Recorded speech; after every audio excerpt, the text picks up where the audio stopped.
welcome back to Trek Untold, the Star Trek podcast that goes beyond the stars. I am your host, Matthew Kaplowitz. And today it's time for a Strange New Worlds debriefing. This week we're talking about episode 6 from season 2 of Strange New Worlds, titled Lost in Translation. And later on, we're going to be joined by 2 special guests for this episode. We're going to be having Bruce Horak coming back as Hemmer, telling us all about his time reprising that character. And later on, we're going to be joined by Kirk himself. Paul Wesley is going to come on the show to talk about this episode of Strange New Worlds, as well as his time on board the Enterprise as a whole. So stick around, you do not want to miss those interviews. But first things first, let's talk about this episode. And I feel like I'm a broken record when I say this, but it's just such a good episode. Like, there have not been bad episodes at all of Strange New Worlds in season 1 or even in season 2 so far. I could say that some episodes have been better than others, and that'd be true, but it's really like the difference between a very, very good thing versus a very, very, very, very good thing. So it's like degrees of excellence, which is a very wonderful thing to have with a Star Trek show. So what I wasn't expecting from Lost in Translation was for it to be almost like a horror story in some ways, because it starts out as that. It does eventually evolve into something else, but, you know, again, I don't watch the trailers, I don't watch the teasers for the episodes that are coming up. I want to be surprised. And when I saw Zombie Hemmer pop up, I was like, what the heck is happening? How is this here? What's going on? Is Hemmer back as an undead demon ghost? So yeah, I had a lot of questions, and of course, as time went on, we got answers to them. But wow, I gotta tell you, the first time I did see Hemmer back, I was like, oh my god, that's scary. And number 2, is that actually Bruce Horak under that outfit? So that got me thinking, because I was like, you know, is this all we're going to see of him? Is there more of him? But yeah, it was just really fun seeing him back in that kind of zombified way. But the crux of this episode is not entirely about Hemmer. It is actually a Celia Rose Gooding episode. And not only that, this is an Uhura episode with Kirk. This is an Uhura and Kirk adventure because Paul Wesley is back on the Enterprise, you guys. So we saw him in episode 3 tomorrow and tomorrow and tomorrow, but that was still an alternate timeline Kirk. And while yes, we had like 30 seconds of him in the prime timeline talking to Lon on his like little pad device or whatever, you know, I don't really count that because he wasn't really saying much of value for that, you know, for the character to really let you know who he is. Whereas in Lost in Translation, this is it. This is Kirk. And I'm going to go on my soapbox here for a minute, but yeah, I say that with confidence because this is Kirk. So I said for episode 3, a lot of the haters are going to probably be quieted down. And I feel like by episode 6, if they're still not quiet, then I don't know what they want besides just seeing Shatner put on the uniform again. Paul Wesley as Kirk has the charm, the charisma, but more so, he shows off a lot more of the intelligence that we know Kirk has that a lot of folks I feel like don't remember that he had. There's such a stereotype and bias for who Kirk is meant to be or who he should be according to the fans that I think they kind of lose sight of a lot of elements of who Kirk truly is. And I think Paul Wesley has brought a lot of that here with him. And yes, there are some Shatnerisms mixed into things here, but they're very, very subtle, thankfully. And he is interpreting the character in his own way. But again, I don't say it like it's a bad thing. It's not a dangerous thing that he's straying from tradition. He is taking the character and making it his own while still honoring the roots of Star Trek and being within the Star Trek world. I really think he did excellently here in this one. And, you know, I was really excited for folks to see episode 3 to see more of him in action. But here in episode 6, I mean, man, he nailed this one. He absolutely nailed it. And seeing him with Uhura for the very first time also, that's, I think, a pretty important story to tell here. And, you know, maybe one that a lot of us didn't really think about seeing before. But let's keep in mind, this actually is the first meeting between Kirk and Uhura. And of course, it goes like where she thinks that he's hitting on her, but in this case, he's not. There actually is some mutual respect here. And that's pretty nice because that means that Kirk isn't always a horn dog. He's not always going to be going to the horny brig. He actually is trying to solve a problem here, and he's using his tools to do that. Now, while that's happening also, Una and Pelia are aboard another vessel trying to deal with some of the stuff that's going on there with the deuterium, or I forget what it's called, but they're trying to deal with some spacey stuff out there, and it's a lot of fun seeing Rebecca Romijn and Carol Kane together. That right there was also fun, because these two are just so antagonistic to each other during the entire episode, but the crux of it does come to a head by the conclusion, where both stories do come to a head. And that's ultimately that Uhura does figure out what the problem is, and that there's some beings in this area that are being killed off by what's happening with this facility, so they have to blow it up, whatever. But ultimately, yeah, we get to see one more time Bruce Horak as Hemmer on the bridge of the Enterprise, which I don't actually remember if he was on the bridge for that episode or not. In season 1, I don't know if he was there, but there he was on the bridge in the actual real Hemmer makeup, giving us a final true farewell. And I get goosebumps even thinking about it right now, because, you know, when he died in Strange New Worlds season 1, it was rough. Fans hated it. I know for a fact fans hated that. They wanted to see him come back. They wanted to see him survive, but he did not. And it was kind of important for Uhura's development. It just sucks that he had to be the reason why, but it was nice seeing him come back, getting to do more, and I think giving the fans another chance to say goodbye, because we all really, really wanted that. So great seeing him again, And also too, it was a good episode because it really was helping Uhura come to terms with his death, but also not just Uhura, but also Una, surprisingly. So Una was still very much grieving, and her way to grieve was to just be angry and mad about it and kind of take it out on Pelia. So it was nice that all these stories kind of came to a head, and really the message at the end of it is very much a kind of sci-fi metaphor for grief and grieving. And I think that's a very important message for sci-fi to address, because it is such a very human thing. So I think they did it in such a great way, not really too heavy-handed at all, kind of just the perfect balance of analog to reality. And so again, another just wonderful standout episode. But I'd love to hear what you think about this one. So hey, hit me up on social media right now if you got some thoughts about Lost in Translation. Go ahead and hit me up on Trek Untold at Instagram, on Twitter, and on Facebook. Or if you're watching this on YouTube, go ahead and write something in the comments below and I will get right back to you. And I'm sure your fellow Trekkies will also get back to you as well. But without further ado, that's my thoughts on the episode. It's time to get thoughts from somebody who was actually there. So we're going to be talking today, as I mentioned, to two folks here for this one. And we've got, like I said, Kirk himself joining us today on the Strange New Worlds Debriefing. And then we're going to follow that up with a chat with Bruce Horak talking to us all about the return, the resurrection of Hemmer. So let's go ahead and get this thing started. Computer, access interview file. Paul Wesley, welcome to the Trek Untold podcast. Thank you, sir. Appreciate you. Thanks for having me. I'm very excited to spend some time with you today because you have been, as I'm sure you're aware of, one of the hottest topics in the Trek fandom since you first showed up in season 1 of Strange New Worlds. And I'm really thrilled. For better or for worse, I think for better. We're going to get into that today here, but I want to take a step back into episode 203 real quick. Tomorrow and tomorrow and tomorrow. Because this is the first time we see Kirk in Strange New Worlds Season 2. And once again, this is alternate timeline Kirk, but a little bit closer to the genuine article. So, I'd like to kind of talk about this one here because this episode, again, being very Kirk heavy, it's also got a love story between Kirk and a descendant of who will ultimately be one of his greatest rivals. So it's a pretty dense episode. I'd love to get your take on the story and how you thought fans would react to that. Look, I had...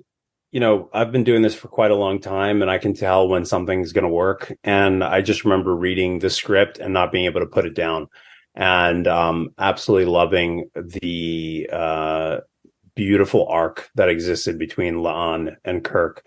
I thought it was like a movie. I thought it was like a little mini movie. Yeah. And very rarely on an ensemble show do you get to have this sort of contained episode that is very much a two-hander that has this beautiful journey. It's a 1-hour film.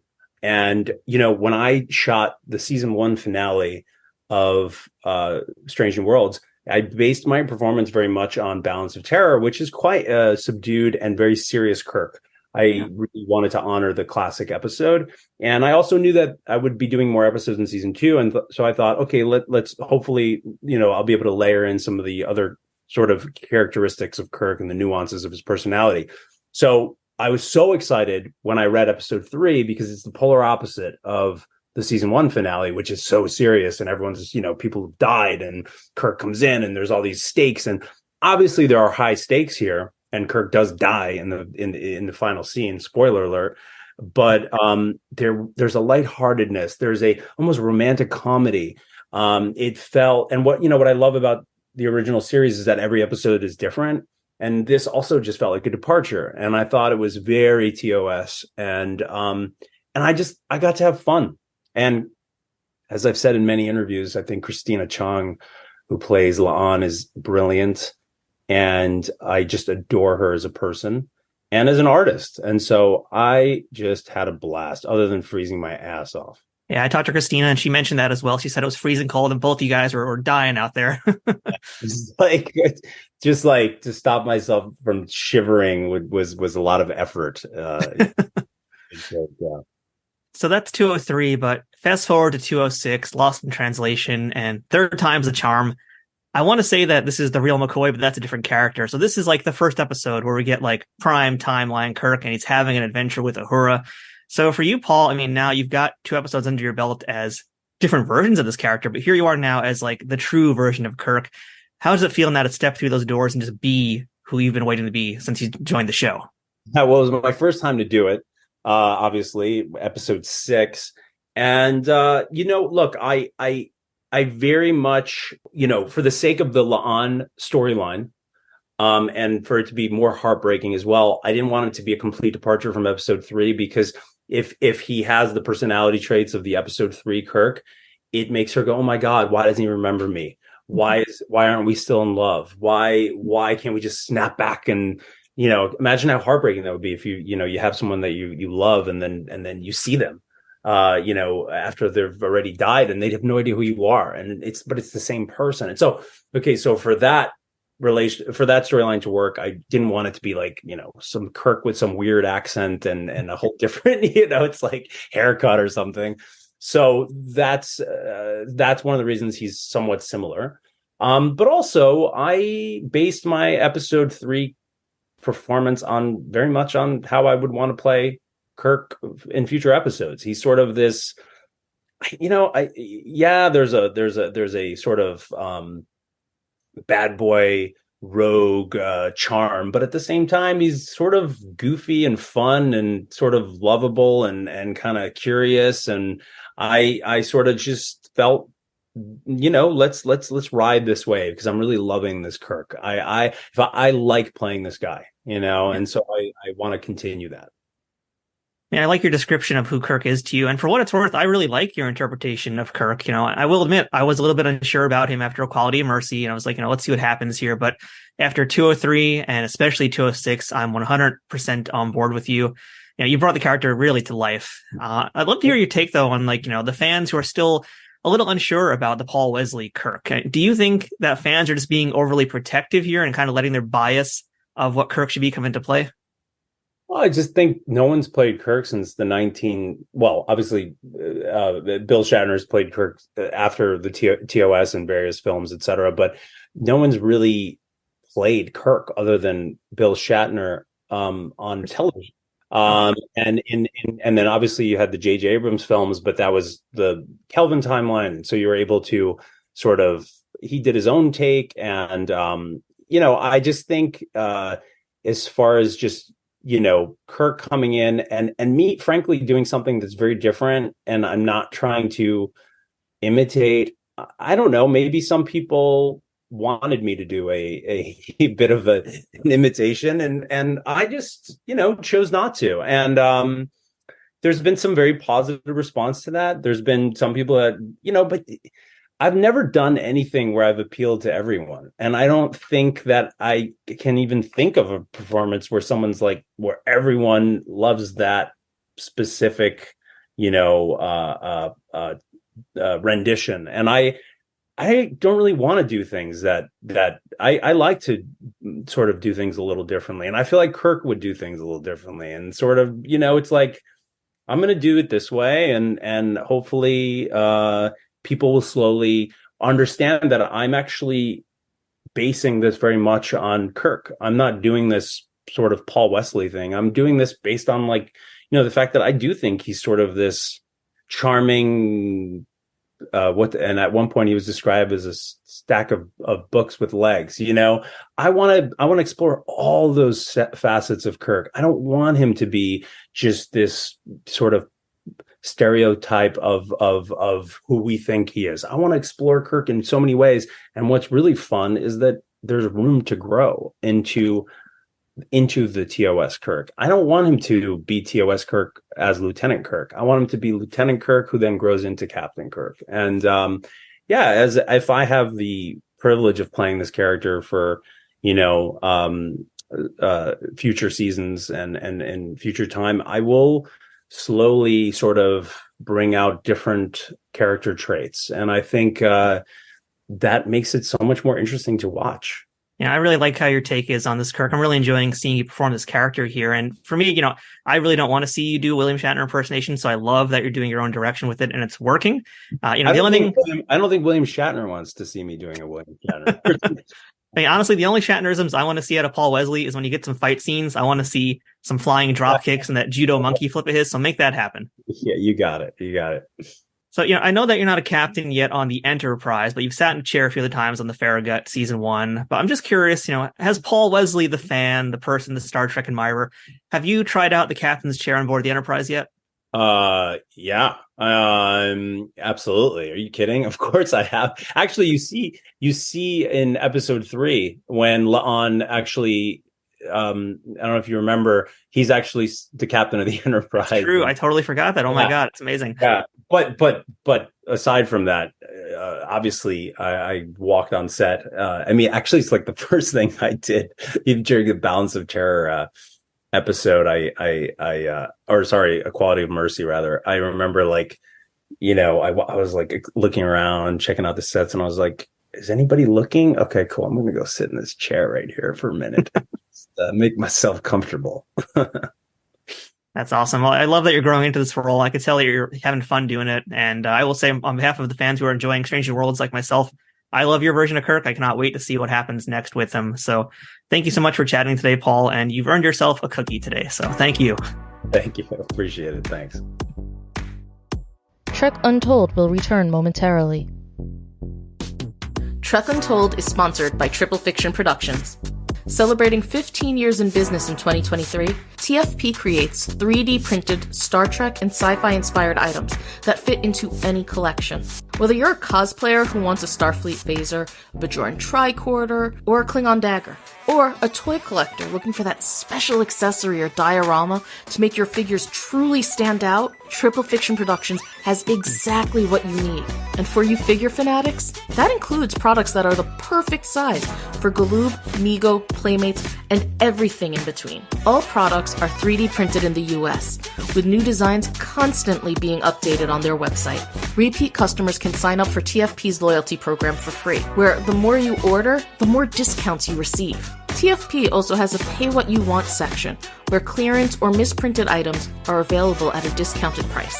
Best of all, every product can be shipped worldwide. As a special bonus for listeners of this show, Trek Untold has a special discount code just for you. Enter Untold10 at checkout for 10% off of all orders with no minimum purchase required. That's 10% off using Untold10. To see all of their products, head to triple-fictionproductions.net. Or to stay up to date on their newest products, find them on Twitter, Facebook, and Instagram. Triple Fiction Productions, where something is only impossible until it happens.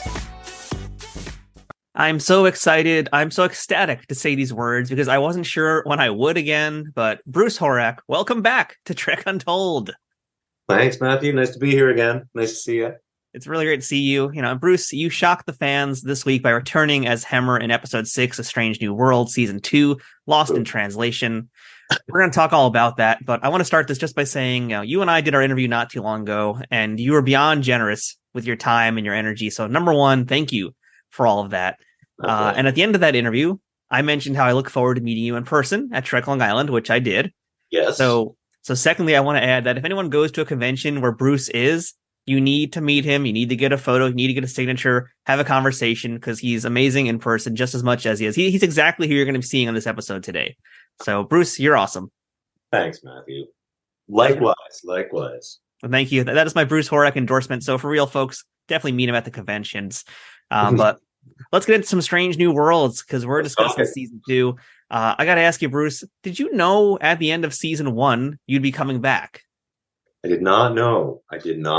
There was some rumors. There was certainly some discussion around the prosthetics chair of I seem to fit in the prosthetics, and that's always a concern with the actors who have to wear those things, is whether or not they're comfortable in them and whether they're going to drive them crazy or whatever. For me, like, sitting in the prosthetics was just a treat. And so chatting with Chris Bridgers and Shane Zander and Alan Cook about being in prosthetics, I'm like, I'm loving it. I'm happy to do it. And so they said, that's great. That's a check mark in the box for bringing you back. And they said, as the show was coming out, and I'm like, what can I say? And word came down from the powers that be that I could say the Star Trek career of Bruce Horak was not over. I did not know what that meant. And I really had no idea where it was going to go. So when I got to read episode 6, I was I was just thrilled to see a little flashback action with Hammer. I'm hopefully not getting any spoilers away. And what we got to do in the episode. Yeah, it was a very welcome surprise. Yeah, absolutely. So it's kind of interesting that you had like some inkling of an idea that they wanted you to come back, but not necessarily as Hammer, not necessarily doing whatever you're doing. But it's really exciting that there were some kind of plans even back then to bring you back, because I know fans were incredibly upset when Hammer died. They're still upset, that he died. And I think we talked about this a little bit when we did our first interview. But what do you think made the fans attach themselves so much to Hammer? Like, why would they have gotten so mad over this character that was kind of integral to, unfortunately, to die? Why were they so mad and sad to see him go? Well, I think there was a lot of speculation about, what the stories could be with this character. The alien characters tend to be the curious one. There's a lot of mystery there. What got him into Starfleet, and what's driving him, and he's an unusual figure. He's an active pacifist. He's got telepathic powers, and certainly in Strange New Worlds, like there aren't a lot of alien characters on the crew. We've got Spock, and we've got with the revelation of Pelia as being I can't remember what her species is called now. Oh no, the Lathanites. Thank you. So we've got a couple of those, but everyone else is human, and certainly the character development there. But so yeah, I think that's a part of it, and the relationship with Uhura was fascinating, and also we got to see kind of the crusty mentor figure soften over the course of the first season. So I think there was an attachment there. I certainly got attached to him, but same. I was more attached to the prosthetics. Boom. Thank you. That's why you get paid the big bucks and I don't. The thing is, when I was watching this episode too, I was like curious as it was going on, especially in the beginning, because when we first see Hammer in this episode, it's not the Hammer we know, it's zombie Hammer. And so I was like waiting until the end, and I was like waiting for the credits to make sure that actually was you and not someone else in that. So can we confirm that zombie Hammer was in fact Bruce Horak? 100%. You betcha. Got to wear that, and I think it was actually in like full zombie attire when I showed up and met Carol Kane. So I haven't met her as my actual face yet, so she won't recognize me. But that was a pretty thrilling day to meet that absolute legend of a performer, Carol Kane. Yeah, amazing. But it's funny, like working in prosthetics that way, and I tend to be one of the first actors to arrive on set and one of the last to leave. So there's many of the actors that certainly in the first season that haven't met me out of out of my Hammer makeup. So like when I meet Carol Kane for real, I'll actually introduce myself and she can see my real face. She'll be wondering where your antenna went. That's right. Although I think with the zombie makeup, I actually they had painted my nose green so that they could add whatever sort of goo and stuff like that. So that was kind of fun, looking in the mirror and seeing that horrifying face. It's really good. They did a really good job. It's pretty terrifying, I hope. And did becoming a zombie affect your time sitting in the makeup chair at all, or was it still kind of about the same? I think it was about the same time on it. Yeah. And I think it was only one day that I was in that zombie stuff. So, you are returning to set as a zombie, and I'm curious, do you guys film the zombie stuff first? Did you guys actually film chronologically? We shot, as I recall, the flashback stuff first, and then the zombie stuff was the last. Oh yeah, but there was that one day. Oh, you're right, because I had to switch out of zombie for the final scene where I appear on the bridge and as like normal Hammer. So they had to flip that on the same day. So I think it was actually ended up being two or 3 days of shooting. Prosthetics guys, genius. I mean, they're absolute genius the way they work. And now, since you were Undead Hammer first, when you came back to set, did you prank anybody while you were in that zombie makeup? No pranks. No pranks. Yeah. It's pretty gooey. I mostly stayed away from everyone because I didn't want to have to be, clean up on engineering. That guy.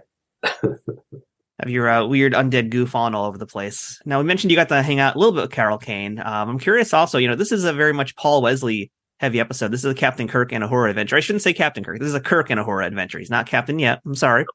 Okay. This is a Kirk and Uhura adventure here. Did you get to meet Paul Wesley at all in this one? I sure did. Yeah. What do you think of him? Lovely guy. Yeah, really lovely. It was nice actually in this particular season because I think I've mentioned this before, but in the first season we were under such heavy COVID protocols that there was a lot of keeping each other away from each other and like the lockdowns and everything. So some of those restrictions were a little looser. So we actually got to off camera, got to spend some time and hang out and chat with folks. And yeah, it was lovely. Hammer is very much just, I was kind of a day player for those days. And honestly, the cast is always so lovely too. People that are just coming in for the day or the two that they're in the episode. So it's always, yeah, it's really nice to do that. And you feel, I mean, that set is just incredibly welcoming and joyous, because at that point, you know, the first season had been rocking, and the fans were kind of embracing it all. So it feels like, okay, like we're kind of coasting on the joy and the accolades that were coming for that first season.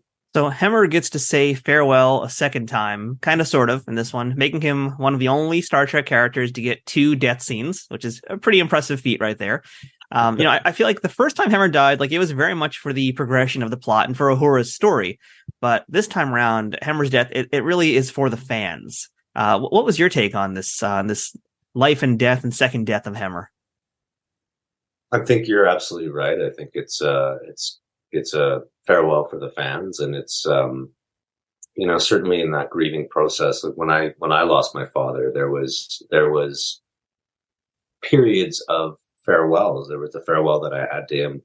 There was the farewell with you know, where the funeral, and then there was like years later where there was these moments of coming across, you know, a letter that he had written, or finding a book that he had signed, or something like that. And so these moments of, you kind of constantly coming to those moments of saying goodbye to somebody over through grief. And I think that this episode in particular, like, it's yeah, it's a real homage to the grieving process. I think you and I were talking a little bit about this before, about, you know, you go through denial and you go through bargaining and you go through, you know, the Elizabeth Kubler-Ross stages of dealing with trauma. And it feels like, yeah, this is a real testament to what somebody has to go through when they've lost someone important to them. And what a beautiful moment for Uhura and Hammer to actually share through that.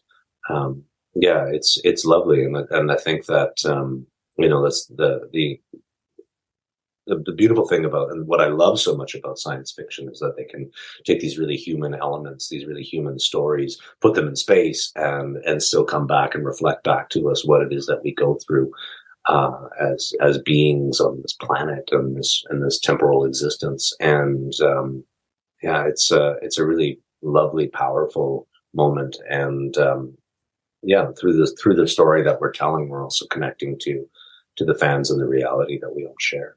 One of the first things I thought about after I finished watching Lost in Translation was how very much it felt like perfect casting, because I thought back to our conversation and we talked about how much of your history is rooted also in, you know, your cancer story, but also your dad passing, how much of your art as well, your personal art, is related to that story. And then here's Hammer, here's his character going through the same kind of process that you went through in a lot of ways. It felt very much like a mirror, at least from what I know. But for you, I mean, how personal did this ultimately feel?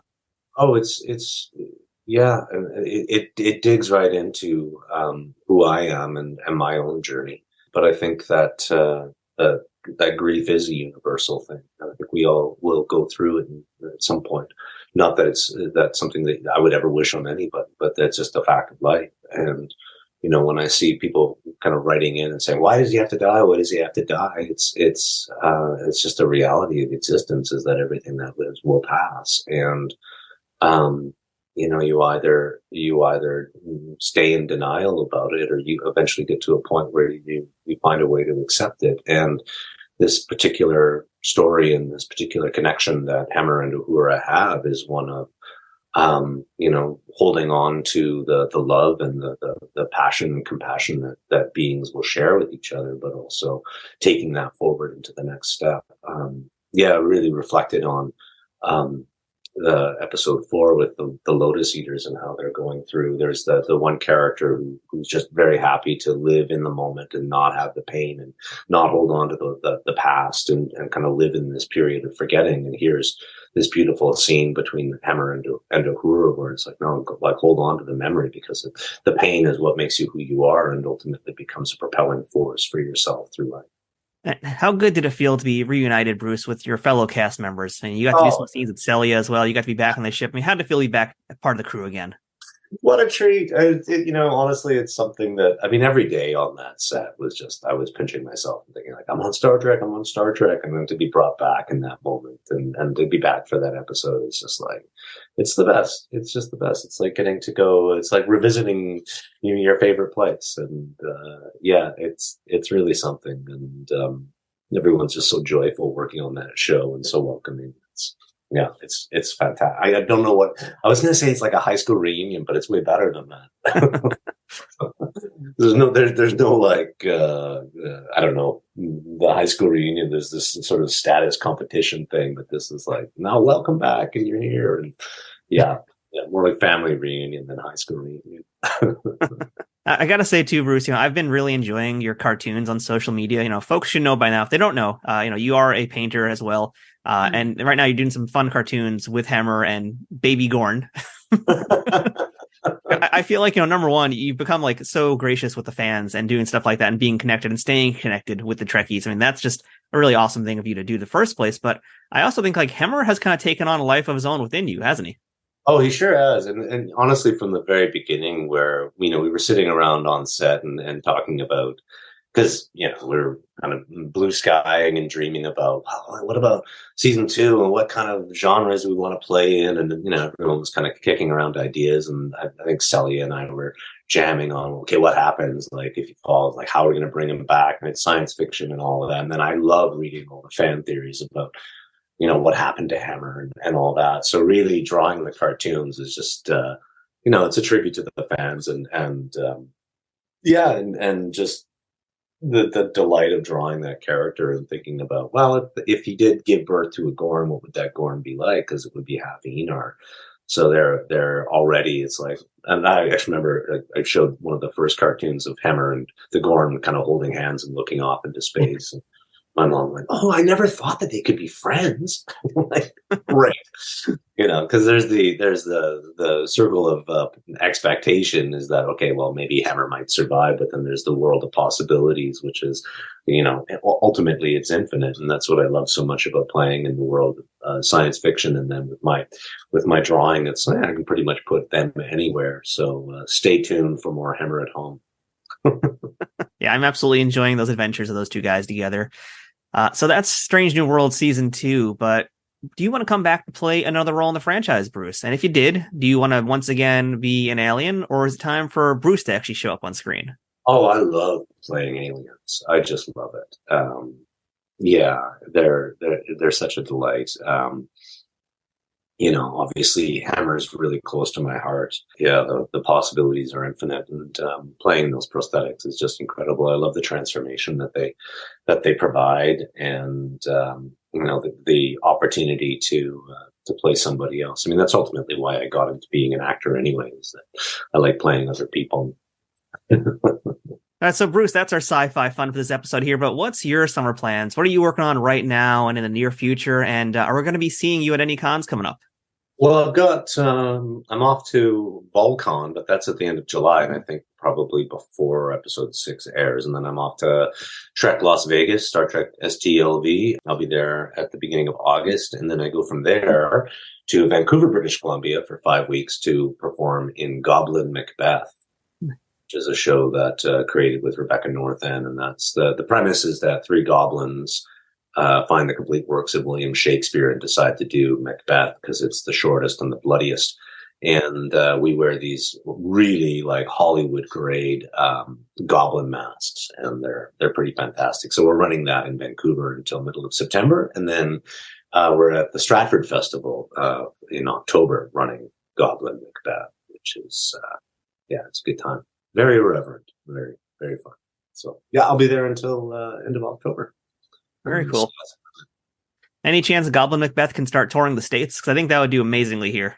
Yes, absolutely. Well, we had 2 runs of the show in Calgary where we premiered it, and it's just going like gangbusters. People are all over it. So we're very open to touring it. The dream is that we're going to do for Shakespeare what the Blue Man Group did for percussion.